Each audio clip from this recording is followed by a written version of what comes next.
the way these critiques are going to work, every week I'm going to make a screencast of your images, and I'm actually going to talk through them a little bit. And with any critique, whether they're what you think of your own photos or someone else's photos, it's just an opinion. So all these are my opinion, but maybe it gets you thinking about something that you hadn't thought about yet, whether it comes from me or it comes from another student in the class. So as we look at these photos,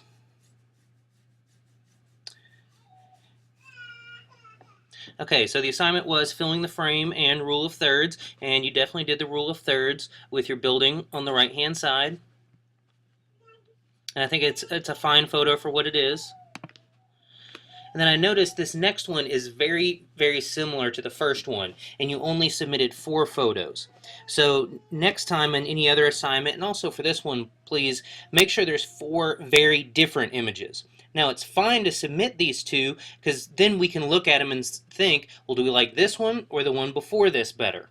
So that's fine to submit 6, 8 photos. Don't get crazier than that, because then we're looking through a lot of them. But if you get 2 very similars or different angles of the same thing, that still counts as 1 image.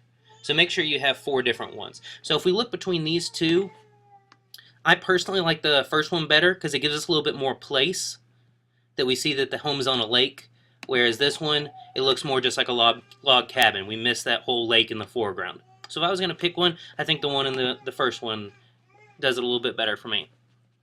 Okay, so this one, again, rule of thirds. This is our point of interest here. I think there's other interesting maybe elements to it that might make a better photograph. Maybe the barn is really the most interesting thing, or maybe these doors. Maybe get close and get a detailed shot of that. The only thing that kind of takes me out of this image, with this barn here, and with the home before, I'm instantly thinking cabin in the woods, something like that, but then it takes me out of it that we've got this other home and cars, chain link fence. And I always like photos a lot of times without cars or power lines, because it instantly dates the photo. Had these things not been here, this photo could have been taken 50 years ago or just yesterday. Also, just look at other things that are falling in the frame. That little black thing there, what is this thing here?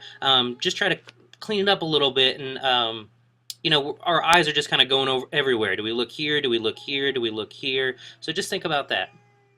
Nice blank backgrounds are really, really good.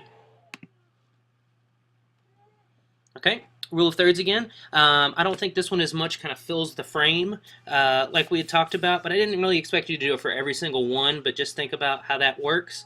I don't know, this person, and you'll see it in photos, even though she's in the third here, she's looking out of the frame, and it's not as interesting as her looking into the frame. You'll watch movies all the time, and the person will be their face on one side looking into the frame. So next time you watch a film, they'll be on that third looking into the frame. So think about that. I don't think there's necessarily anything wrong with this. Had she been a little bit further over, it looks like she would be walking out of the frame or looking out. Also think about, I was wondering with this one, had you been standing maybe over here, photographing this way, could we have gotten rid of all these and made it look like a more rural pond, or maybe a prettier pond or something like that? So all in all, good images, especially for the first assignment. Oh, something I just realized here. Look at your backgrounds. It looks like she's got a tree growing out of her head. So small things, and like I say, with these critiques, you might not have seen that, and then one of us get to say something about those sort of things. Also think of time of day. Of course, with this time of day, and it might have just been overcast, we don't get any nice pretty blue sky. Early mornings and late evenings are, I like photographing the best around those times. Overcast days like this are great for certain things because there's no shadows anywhere. As you can see from all these things back here, they're not giving off any shadow, so it must have been an overcast day. But it just depends on what you're photographing, what your interest is to get some of those things. So if you have any questions, just of course let me know, and then you are able to retake this assignment. You can keep all these photos and submit these, and I will grade those. Or you can go back, retake all of them or some of them, and they're due next Tuesday.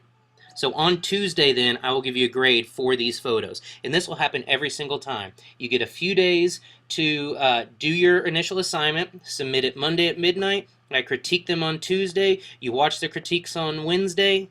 And then you have a few more days to make them better, edit them, and now we're starting to get into editing software. So maybe a crop might work, or turning it black and white might work, or something. These images for this first assignment, please just take a photo and then submit what your camera takes. We're not into the editing stuff yet.